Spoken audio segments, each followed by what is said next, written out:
দুদু ভাই আবার কে দিছে হাসনাত আব্দুল্লাহর উপরে খেপারি কথা। হাসনাত করছে যে আওয়ামী লীগের টাকায় বিএনপির রাজনীতি চলে। দুদু ভাই বলছেন বিএনপি অনেক আগে থেকে, তার জন্মের আগের থেকে রাজনীতি করে, তাই হিসাব করে কথা বলা উচিত। বিএনপির বললো যে আওয়ামী লীগের টাকা দিয়ে রাজনীতি করছে। যদি বিএনপির লোকরা প্রস্রাব করে একমাত্র, তাহলে প্রস্রাবের তরে ভেসে বঙ্গোপসাগরে গিয়ে পড়বে। সবকিছুর একটা সীমা থাকতে হবে। এমন কোন কথা বলবো না যে কথার দায়িত্ব নিতে পারবো না। বিএনপি সম্বন্ধে যে অভিযোগ করছো, সেই অভিযোগের জবাব যদি বিএনপি শুধু থুতু ফেলে, সেই থুতুর মধ্যে তোমার খুঁজে পাওয়া যাবে না।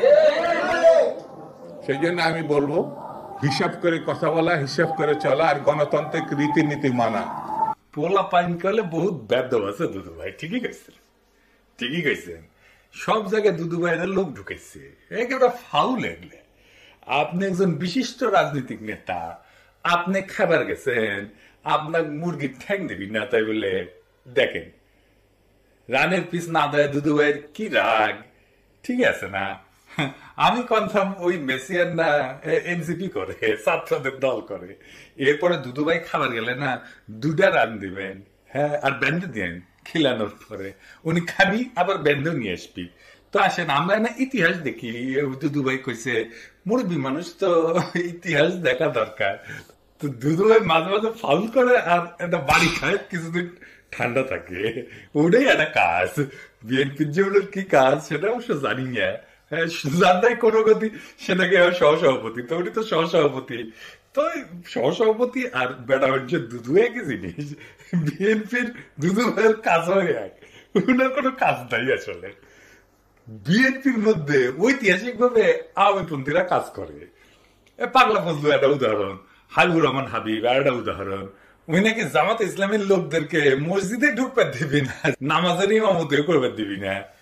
আটঘরিয়ার কোন মসজিদে জামাতের কোন ইমাম কোন মজ্জাম আজান দিতে পারবে না, জামাতের কোন ইমাম ইমামতি করতে পারবে না। তো এই দুটাই ছাত্রলীগের প্রেসিডেন্ট ছিল। বিএনপির শামুজ্জাম ছাত্রলীগের প্রেসিডেন্ট ছিল পরপর 3বার। মনিরুল হক চৌধুরী আরেক ছাত্রলীগ বিএনপি করে। এমনকি পরপর 2বারের সভাপতি হওয়া কে এম ওবায়দুর রহমান, সেও বিএনপির সাধারণ সম্পাদক ছিল অনেকদিন। তো দুদু ভাই আওয়ামী লীগের টাকা মানে তো আওয়ামী লীগের নেতার কর্মীর টাকা, তাই না? কে এম ওবায়দুর রহমান যখন বিএনপিতে আসে বা অন্যান্য ছাত্রলীগের নেতারা যখন বিএনপিতে আসে, তার টাকা পয়সাকে আওয়ামী লীগকে ফেরত দিয়ে আসে নাকি নিয়ে আসে? আব্দুল আল মিন্টু যখন আওয়ামী লীগে ছিল, তার টাকা আওয়ামী লীগের টাকা না। আর আপনারা তো টাকা নিয়ে আওয়ামী লীগকে এলাকা ফেরাইতেছেন, কথাটা তো মিথ্যা না, তাই না? তাই বিএনপির মধ্যে আওয়ামী লীগের টাকা আছে তো, কথাটা সত্য তো। 71 টিভির দখল কে নিছে? হ্যাঁ, কে নিছে? বুলু ভাই নিছে তো। 8 টিভির দখল কে নিছে? আর কইলাম না। এস আলমের সাম্রাজ্য কে দেখতেছে? সালাউদ্দিন সাহেব দেখতেছে। সামিটে যায় কে বসতেছে? হ্যাঁ, আপনাদের কোষাধ্যক্ষের ছেলে বসতেছে। হ্যাঁ, দখল করতেছেন সবকিছুই। দেখেন ভ্যান চালকের জমিও তো বাদ দিতেছেন না। 1200 বিঘা চিংড়ি ক্ষেত দখল করেছেন। হ্যাঁ, আর দেখামো এডিটর সাহেব দেখাবো না। আচ্ছা ঠিক আছে, আজকে বাদ দিই, আজকে না দেখাই। বিএনপির যত দখল সে নিয়ে আলাদা এপিসোড করবো নি। এইটা সাহেব কি কর না কি? ঠিক আছে, আচ্ছা ঠিক আছে, এডিটর কইছে ঠিক আছে। তবে দখল নাকি ন্যায্য অধিকার ফিরে পাওয়া, মির্জা ফখরুল বলছে।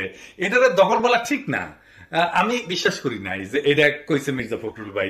কিন্তু বিএনপির ভেরিফাইড টুইটার অ্যাকাউন্টে এটার প্রমাণ আছে। দেখেন এডিটর সাহেব, দেখে দেন এটা যে ভেরিফাইড টুইটার অ্যাকাউন্ট, এটা দেখে দেন।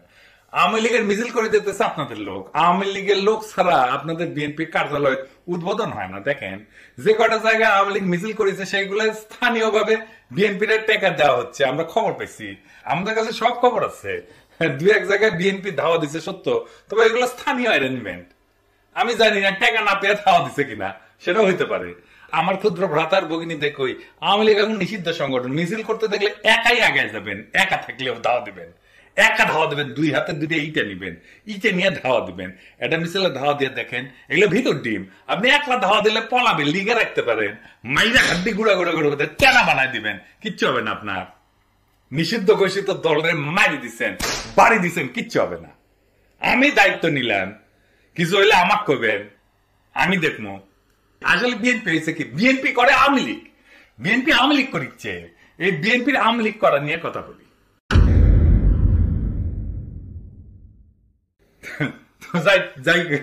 মানে এখন মনে হচ্ছে যে বিএনপি আসলে যে আওয়ামী লীগ করে, এটা কি কথা কইলাম আর বুঝা কই। আওয়ামী লীগের যা কর্মসূচি ছিল, যা লক্ষ্য ছিল, তা বিএনপি কইরা দেয়। আওয়ামী লীগ একার শক্তিতে কখনো যেটা পারত না, সেটা বিএনপি আওয়ামী লীগের সেই কর্মসূচি কইরা দেয়।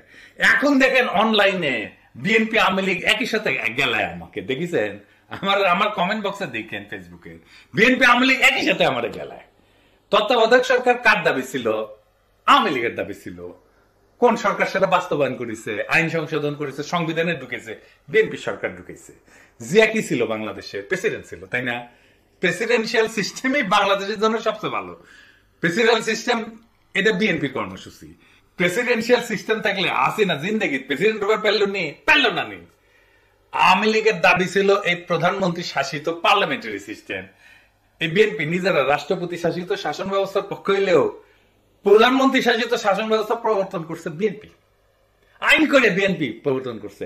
এই পার্লামেন্টারি সিস্টেম ভালো কাজ করে যদি রাজা থাকে। এইগুলা সে সমস্ত দেশের জন্য ঠিক আছে, কিন্তু বাংলাদেশের জন্য ঠিক নাই। আমি এই এপিসোডে আলাপটা করেছিলাম, দেখে নেবে পারেন কেন প্রেসিডেন্সিয়াল পদ্ধতি বাংলাদেশের জন্য সবচেয়ে ভালো। আবার দেখেন বিএনপি ৭২-এর সংবিধান রক্ষা করতে চায়। ৭২-এর সংবিধান বাতিল করা সম্ভব না বলছে মির্জা ফখরুল, দেখেছেন? তো আপনারা তো আসলে আওয়ামী লীগ করতেছেন, আর কি কি করতেছেন? আওয়ামী রাজনীতি। আসেন আর একটু দেখি।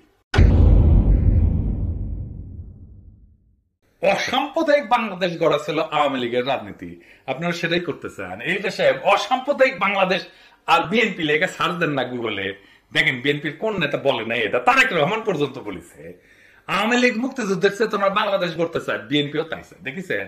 তো বিএনপির তো তফাৎ থেকে আওয়ামী লীগ থেকে, বিএনপিতে বিলুপ্ত হচ্ছে আওয়ামী লীগ, দেখেছেন?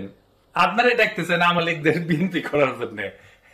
দেখেন সব নেতাই ডাকিচ্ছে আর কি, রিজভি ভাই ডাকিচ্ছে, আমি খুশিও ডাকিচ্ছে, সবাই ডাকিচ্ছে। যান যান লাইন ধরেন, বিএনপির লাইন ধরেন। সালাউদ্দিন কাদের চৌধুরী কইছিল যে আওয়ামী লীগ একটা আশ্চর্য মেশিন, সব রাজাকার ঢুকাইলে মুক্তিযোদ্ধা বেড়ায়। তো এরকম বিএনপি একটা আশ্চর্য মেশিন হয়েছে, সব আওয়ামী লীগ ঢুকাইলে বিএনপি হয়ে বেড়াবে। রবীন্দ্রনাথ শুনলে কাজ হয়ে পড়ে বিএনপি, দেখেছেন? আমরা যে জাতীয় সঙ্গীত পাল্টাতে চাই, সেই জাতীয় সঙ্গীত নিয়ে বিএনপি গর্বিত।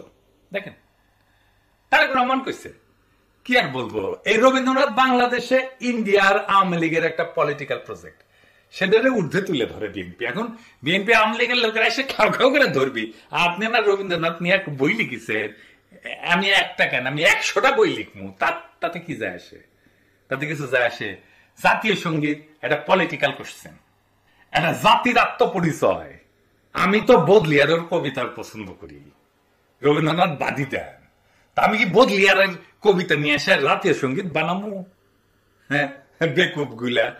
আমি তো ইকবালের কবিতা পছন্দ করি, তো আল্লামা ইকবালের কবিতা নিয়ে এসে কি আমি বাংলাদেশের জাতীয় সঙ্গীত বানাবো? হ্যাঁ। ফাইনালি ইসলাম প্রশ্নে বিএনপি ইন্ডিয়ার যেটা প্রজেক্ট, সেই প্রজেক্টের মধ্যে যে ঢুকেছে, আজেন এটা একটু বুঝে দেখি।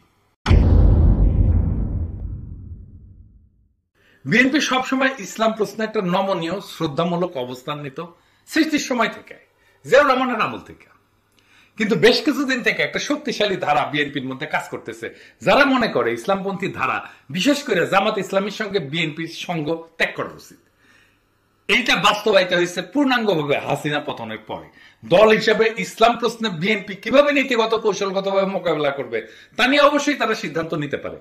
কিন্তু একটা জিনিস বুঝতে হবে বাংলাদেশের সবাইকে, যারা রাজনীতি করতে চায়, যারা ভবিষ্যতের রাজনীতি করবে সবাইকে, সেটা হইতেছে আদর্শগত মর্মের দিক থেকে বাংলাদেশের বর্তমান এবং আগামী রাজনীতির নির্ধারক হচ্ছে ইসলাম প্রশ্ন। এটাকে এড়ায় যাওয়ার উপায় নাই, যেভাবেই বলেন না কেন এটাকে এড়ায় যেতে পারবেন না। মর্মের দিক থেকে বাংলাদেশের আগামী রাজনীতির এইটাই নির্ধারক প্রশ্ন, আপনি চান বা না চান। পাশ্চাত্য লিবারাল রাজনীতির কাঠামোর মধ্যে বাংলাদেশের সংখ্যাগরিষ্ঠ জনগণের ধর্মীয় আবেগ, সংবেদনা, স্বপ্ন, সংকল্প বিএনপি তার জাতীয়তাবাদী রাজনীতির বয়ানের মধ্যে কিভাবে অন্তর্ভুক্ত করবে, সেটা একটা বুদ্ধিভিত্তিক কাজ হইতে পারত, সাহায্য নিতে পারত। সেটা তো নিবে না, ওরা সবার থেকে বেশি বুঝে। এটা একটা খুব ইন্টেলেকচুয়াল ট্যাকটিক্যাল কৌশলগত কাজ হইতো, বলাই বাহুল্য বিএনপি সেটা করতে সক্ষম না, এটা তাদের কম্য না, তারা বুঝে দিছে এটা তারা পারবে না। সেকুলার ইসলামপন্থীদের জোটে একসঙ্গে ধরে রেখা শেখ হাসিনার শাসনের বিপরীতে বিএনপি একটা সময় পর্যন্ত দাঁড়িয়ে থাকতে পারছিল। কতক্ষণ? যখন খালেদা জিয়া ক্ষমতায় ছিল, যখন খালেদা জিয়া নেতৃত্বে ছিল। সেটা লিবারাল রাজনীতির সংস্কৃতির দিক থেকে একটা খুব বড় সাফল্য ছিল। ইন্ডিয়া এই সাফল্যটা নস্যাৎ করতে বদ্ধপরিকর ছিল, তারা পরিকল্পনা করছে। ইন্ডিয়ার এই কৌশল শুধু জামাত ইসলামকে বিএনপি থেকে বিচ্ছিন্ন করে না, মূলত ভারতীয় আধিপত্যবাদের বিপরীতে ধর্মনিরপেক্ষতাপন্থী এবং ভারতীয় আধিপত্যবাদের বিরুদ্ধে সেকুলার পন্থী এবং ইসলামপন্থীদের সম্ভাব্য ঐক্যের যে কোনো সম্ভাবনা ভারত নস্যাৎ করে দিতে চায়। 20 দলীয় জোটের মধ্যে এই ঐক্যের একটা বীজ ছিল, এটার অঙ্কুরে বিনষ্ট করা ছিল ভারতের রাজনীতির একটা বিরাট কৌশল। বিএনপি এবং ইসলামপন্থীদের মধ্যে ফাটল ধরানো, সেই জন্য শেখ হাসিনা বাম এদের একটা অন্যতম কৌশল ছিল। ফ্যাসিবাদের বিরুদ্ধে জুলাই আগস্ট বিপ্লবে এই যে সেকুলার বাম ইসলামপন্থীদের ঐক্য, এটা খুবই তাৎপর্যপূর্ণ রাজনৈতিক সন্ধি ছিল। এর বিপদ বুঝবার বিচক্ষণতা ভারতের আছে। এই রাজনৈতিক সন্ধির বীজ জাতীয় রাজনীতির সম্ভাব্য দিক নির্দেশক হয়ে ওঠার আগেই ভারতকে সমূলে নষ্ট করে দিল বিএনপিকে দিয়া। ভারত তার বিপদের ক্ষেত্রগুলোকে বাস পাখির মতো চোখ এনে ধরতে পারে বাংলাদেশে। 71-এর মুক্তিযুদ্ধে জামাত ইসলামের ভূমিকার বিচার আর বাংলাদেশের ইতিহাস, সমাজ, সংস্কৃতি আর রাজনীতিতে ইসলামের ভূমিকার প্রশ্ন দুইটা আলাদা প্রশ্ন। 1971-এ জামাত ইসলামের ভূমিকার কারণে বাংলাদেশের শক্তিশালী ইসলামপন্থী রাজনীতির উদ্ভব এবং বিকাশ অনেকটা ক্ষতিগ্রস্ত হয়েছে, সেটা আমরা মানি বা না মানি। কিন্তু বিএনপিকে জামাত ইসলাম থেকে বিচ্ছিন্ন করা যে একান্তই ভারতের এবং লীগের প্রধান কৌশল, যার উদ্দেশ্য বিএনপিকে আরো দুর্বল করা, খর্ব করা, এটা বোঝার জন্য খুব একটা রাজনৈতিক জ্ঞানের প্রয়োজন হয় না, আইনস্টাইন হওয়ার দরকার নাই। এটা উল্টা দিকে জামাত ইসলামকেও দুর্বল করা কৌশল। আমি মুক্তিযুদ্ধের চেতনার প্রশ্নে তারেক রহমানের একটা পুরনো সাক্ষাৎকার দেখে, যখন খালেদা জিয়া বিএনপি প্রধান, যখন খালেদা জিয়ার নেতা, সেই সময় বিএনপি আসলে মুক্তিযুদ্ধ প্রশ্নে কি স্ট্যান্ড নিত। আমি এই সাক্ষাৎকারটা সাপ্তাহিক 2000-এ প্রকাশিত হয়েছে, 2001 সালের 17 আগস্ট। এইটা পরে জনগণের মুক্তিযুদ্ধ চেতনার স্বরূপ সন্ধান এই নামে আহমেদ মুসা সম্পাদনা করে আর একটা বই বের করে।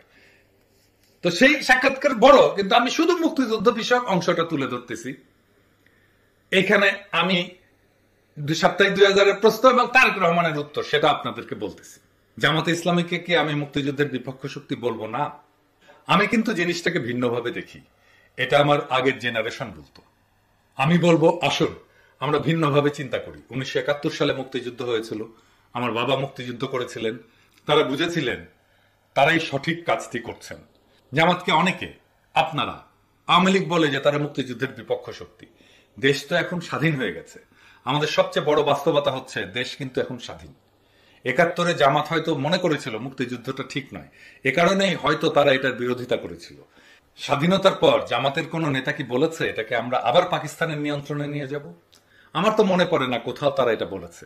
দেশ এখন স্বাধীন, আমরা 30 বছর পেরিয়ে এসেছি। এই যে মুক্তিযুদ্ধের চেতনা, রাজাকার, এটা নিয়ে আমাদের পূর্বপুরুষদের এত সময় নষ্ট করেছে যে যেটার ভোগান্তি এখন আমাদেরকে পোহাতে হচ্ছে। আমার জেনারেশনকে বলবো আসুন আমরা সামনে এগোই, রাজাকার নিয়ে চিন্তা করে সময় নষ্ট না করে মানুষের অর্থনৈতিক মুক্তির লক্ষ্যে যা করা উচিত বা যা করা প্রয়োজন সেটা করি। যুদ্ধাপরাধীর বিচার বা শাস্তির ব্যবস্থা তো একটা স্বাভাবিক ঘটনা, এটাকে ভুলে গেলে চলবে কি করে? জার্মানি 40 বছর পর প্রশ্নটা শেষ করতে দেননি তারেক রহমান, তার আগেই উনি বলতে শুরু করেন। জার্মানি 40 বছর পর নাৎসিদের বিচার করেছে। 40 বছরে তারা প্রথমে দেশের প্রতিটি মানুষের বাসস্থানের ব্যবস্থা করেছে, কর্মসংস্থানের ব্যবস্থা করেছে, তারপরেই তারা এটাতে গেছে। আপনি বলছেন আগে আমরা মানুষের মৌলিক চাহিদা পূরণ করব, তারপরে মুক্তিযুদ্ধের বিপক্ষ শক্তি বা রাজাকার নিয়ে চিন্তা করব। অফকোর্স আমার বাবা যুদ্ধ করেছেন। কেন যুদ্ধ করেছেন? যাতে দেশের প্রতিটি মানুষের বাসস্থান থাকে, খাদ্যের নিশ্চয়তা থাকে, অর্থাৎ মানুষের মৌলিক চাহিদা নিশ্চিত করার জন্য। কিন্তু 30 বছরে আমরা মানুষের এই মৌলিক চাহিদাগুলো পূরণ করতে পারিনি। আসুন আগে মানুষের মৌলিক চাহিদাগুলো পূরণ করি, তারপর ওসব নিয়ে চিন্তা করা যাবে। আপনার বাবা যাদের বিরুদ্ধে যুদ্ধ করেছিল, আপনি তাদের বিষয়টি আলাদাভাবে দেখবেন না? আমার বাবা কারো বিরুদ্ধে যুদ্ধ করেননি, তিনি যুদ্ধ করেছিলেন মানুষের মৌলিক অধিকার নিশ্চিত করার জন্য। কিন্তু আপনি আদর্শ প্রশ্নটা শেষ করতে দেননি সাপ্তাহিক 2000-কে। তারেক রহমান তার আগেই বলা শুরু করেন, আপনার পেটে যখন ক্ষুধা থাকবে তখন কিন্তু মাথায় আদর্শ কাজ করবে না। আপনার পকেটে যখন চলার পয়সা থাকবে না, আপনি যখন আপনার সন্তানের ওষুধ কিনতে পারবেন না, খাবার কিনতে পারবেন না, তখন কিন্তু কোনো আদর্শ থাকবে না। এগুলো বইয়ে মানায়, বাস্তবে মানায় না। আমরা মুক্তিযুদ্ধের বিপক্ষ শক্তি বলতে যাদের কথা বলছি তারা তো খুবই কম, বিএনপির মতো একটা রাজনৈতিক দল কেন তাদের শেল্টার দেবে? শেল্টার দেওয়ার ব্যাপার নয়, আমরা চেষ্টা করেছি সবাই মিলে একসঙ্গে কাজ করতে, দেশকে এগিয়ে নিতে। এখন বলতে হয় 96 সালে শেখ হাসিনা যখন তাদের সঙ্গে নিয়ে আন্দোলন করলেন, তখন কেন আপনারা তাকে এই প্রশ্ন করলেন না? অবশ্যই শেখ হাসিনাকে এই প্রশ্নগুলো করা হয়েছিল। উত্তরে কি বলেছিলেন শেখ হাসিনা? কৌশলগত মিত্রের কথা বলেছিলেন, কিন্তু এতে তিনি সমালোচনা থেকে রেহাই পাননি। কৌশলগত মিত্র তার মানে শেখ হাসিনা নিজ স্বার্থে বলেছেন এই কথা। আপনিও তো সেরকমই বলছেন না। আমি সেভাবে বলতে চাচ্ছি না। আমি বলতে চাচ্ছি আসুন আমরা সবাই মিলে সামনের দিকে এগোই। পেছন নিয়ে আমরা আর কত টানাটানি করব? আপনি জান না, একজন সাধারণ মানুষের কাছে মুক্তিযুদ্ধের যারা বিরোধিতা করেছিল তাদের প্রতি তার হয়তো একটা বিরূপ ধারণা আছে। কথাটা অনেকাংশে হয়তো বা ঠিক, কিন্তু এটাও ঠিক মানুষ এসব শুনতে শুনতে ত্যক্ত, বিরক্ত। মানুষ এখন নতুন কিছু শুনতে চায়, নতুন কিছু দেখতে চায়। বিএনপি এখন নতুন কিছু বলছে না, ওই পুরনো কথাগুলোই যা আওয়ামী লীগ বলতো সেটাই এখন বিএনপির কর্মীরা বলে, সেটাই এখন বিএনপির নেতারা বলে। বিএনপি নিজে তার এই অবস্থান মানে না। বিএনপি এখন তারেক রহমানের দেওয়া বক্তব্যের উল্টা কথা বলে। এই বিএনপি কার খপ্পরে পড়ে এই রাজনৈতিক অবস্থান নিল সেটা কি বিএনপি স্পষ্ট করা উচিত না? নাকি সেই সময় তারেক রহমান সেটা ভুল বলছিল? বিএনপি যদি এর ব্যাখ্যা দিতে না পারে তাহলে তো আপনি ওই দলের কোনো কথাতে আস্থা রাখতে পারবেন না। ওরা ক্ষমতায় যে যা খুশি তাই করবে, আগের সব কথা উল্টায় দেবে, তাই দিচ্ছে। আমরা কেন বিএনপির বিরোধিতা করি? বিএনপি আজ যেখানে দাঁড়ায় সেখান থেকে আর যাই হোক জনতার আশা ভরসার পথে হাঁটা যায় না। কারণ ছাত্র জনতা শুধু আওয়ামী লীগকে সরাই দিচ্ছে, তাতেই বিএনপি খুশি। কিন্তু বিএনপি আওয়ামী লীগকে ছুঁড়ে ফেলে দিতে চায় না। তাদের নীতি, ইতিহাস, তাদের বয়ান, এমনকি তাদের ভাষা বিএনপির গলায় উঠে আসে। জিয়া যে রাষ্ট্রপতির শাসন ব্যবস্থার কথা বলছিলেন, বিএনপি আবার সংসদীয় ব্যবস্থা বন্ধ না করে। যে জিয়া ৭২-এর সংবিধানকে বাতিল করে দিছিল, এখন সেই বিএনপি ৭২-কে রক্ষার কথা বলে। যে বিএনপি অসাম্প্রদায়িকতার নামে আওয়ামী লীগের হাইব্রিড বয়ানকে সামনে রেখা ইসলামের মূল্যবোধ থেকে সরে যায়, সে কি করে জনগণের প্রতিনিধিত্ব করবে? এটি কি পরিবর্তন, নাকি এক বিব্রতকর পুনরাবৃত্তি? বিএনপি একটা নকল বিকল্প, যেখানে পুরাতনের পোশাকে নতুন কিছু সাজানোর ব্যর্থ চেষ্টা চলে। যারা আওয়ামী দুঃশাসনের বিরুদ্ধে এক বুক আশা নিয়ে বিএনপির দিকে তাকাইছিল, অথচ এখন দেখে ওদের পাতে ভাত কম, কিন্তু বকবকা নিয়ে আওয়ামী বুলি আগের চেয়ে বেশি। ফ্যাসিস্ট হাসিনার জন্ম কিন্তু বিএনপির ব্যর্থতা থেকেই। ছাত্র জনতা তাদের নিশ্চিহ্ন হওয়া থেকে বাঁচাইছে বিএনপিকে, আর সেই ছাত্রদের মুতে ভাষায় দিতে চায় বিএনপি। যদি বিএনপির লোকরা প্রস্তাব করে একমাত্র, তাহলে প্রস্তাবের তোরে ভেসে বঙ্গোপসাগরে গিয়ে পড়বে। বিএনপির এই নীতিহীন সফট আওয়ামীকরণ প্রক্রিয়া আসলে রাজনৈতিক আত্মহত্যা। এই পথ জনতার না, এটা মিটমাটের, কম্প্রোমাইজের আর আত্মসমর্পণের পথ। এই পথ নতুন বাংলাদেশের পথ হতে পারে না। আজ প্রয়োজন নতুন এক প্রস্তাবনার, একটা মৌলিক বিপরীত রাজনীতির, যেখানে ইসলামপন্থী শক্তি, জনগণের জীবন ঘনিষ্ঠ চেতনা আর রাষ্ট্রীয় ন্যায় বিচার এক মোহনায় মিলবে। যেখানে মুক্তিযুদ্ধের মানে হবে না কোনো দলীয় ট্যাগলাইন, বরং জনগণের সত্যিকারের মুক্তির সূচনা। যেখানে ইসলাম ধর্ম হবে রাষ্ট্রের গভীর মূল্যবোধের ভিত্তি, আর যেখানে নেতৃত্ব আসবে জনগণের ভিতর থেকে, সেই নেতৃত্ব যে ভারতপন্থী না। বিএনপির সামনে এখন মাত্র দুইটা রাস্তা খোলা আছে: নকল আওয়ামী লীগ হয়ে মুছে যাওয়া ইতিহাস থেকে, অথবা আওয়ামীকরণ ছুঁড়ে ফেলে সত্যিকারের জনতার বিকল্পে রূপান্তরিত হওয়া। জনগণ ক্ষমা করতে জানে, কিন্তু জনগণ প্রতারণা চেনে। বিএনপি আজকের রাজনীতি জনগণের সাথে প্রতারণা। মনে রাখবেন, প্রতারক আর বিশ্বাসঘাতকদের জন্য জনগণের মন খুলে যায় না, কেবল ঘৃণার দরজা খুলে। মনে রাখেন ইতিহাসের এই হিসাব। ইনকিলাব জিন্দাবাদ।